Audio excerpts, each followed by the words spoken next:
Hello friends, welcome to matter போகணும். இன்றைக்கி என் channel என்ன பார்க்க போகிறேன்னா, சும்மா பேசலான்னு வந்தேன். ரொம்ப நாள் ஆச்சு பேசி.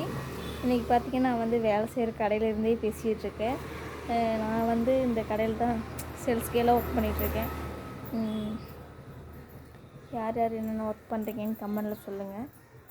அப்புறம் பார்த்திங்கன்னா எனக்கு பாப்பாங்க 2 பேர் ஸ்கூல் போயிட்டாங்க. அவர் வந்து வெளியில் வேலைக்கு போயிட்டார். நேற்று வந்து அம்மா வந்திருந்தாங்க. வீடியோலாம் எடுக்கமா நான் நேற்று வந்து வேலைக்கு வந்துட்டு நைட்டு வந்து 7:30க்கு தான் போனேன். அம்மா வந்து 2 மணிக்கே வந்துட்டாங்க. அப்புறம் எங்கே போய் வீடியோவும் எடுக்க முடியாது, எதுவும் பண்ண முடியல. அதனால் என்ன பண்ணுறது அப்படின்ட்டு நைட்டு வந்து முட்டை மட்டும் வாங்கி முட்டை வறுவல் பண்ணி சாப்பிட்டு படுத்தாச்சு. காலையில் மிளகாத்தக்காளி கீரை அப்புறம் ரசம் வச்சோம். சாப்பிட்டு பிள்ளைங்களும் ஸ்கூல் போயிட்டாங்க. நானும் வேலைக்கு வந்துட்டேன்.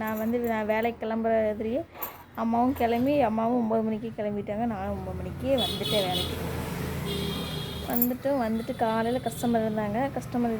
அப்புறம் மதியானத்துக்கு மேலே கஸ்டமர் ஒன்றும் அதிகமாக இல்லை. அதனால் சும்மா உட்காந்து பேசிட்டு தான் இருக்கோம். சரி, அந்த கேப்பில் என்ன பண்ணலாம் அப்படின்ட்டு, சரி இன்றைக்கி யூடியூப்புக்கு ஒரு வீடியோ எடுத்துக்கலாம் அப்படின்ட்டு வீடியோ எடுத்துகிட்ருக்கேன். வேறு என்ன சொல்கிறதுன்னு எனக்கு தெரியல. ஸோ நம்ம சேனல் புதுசாக பார்க்குறவங்க யாராவது சொன்னாலும் சப்ஸ்கிரைப் பண்ணி, லைக் பண்ணி, ஷேர் பண்ணி, கமெண்ட் பண்ணுங்கள். இந்த சேனல் நிறைய பேர் சப்ஸ்கிரைப் பண்ணி வச்சுருக்காங்க. ஸோ சப்ஸ்கிரைப் பண்ணி வச்சுருக்கீங்க யாருமே பார்த்திங்கன்னா வீடியோ முழுசாக பார்க்குறதில்ல. ஸோ முழுசாக பார்த்திங்கன்னா எனக்கு கொஞ்சம் ஹெல்ப்ஃபுல்லாக இருக்கும். வீடியோ வந்து ஃபுல்லாக பாருங்கள், சப்போர்ட் பண்ணுங்கள். தேங்க்யூ, பாய்.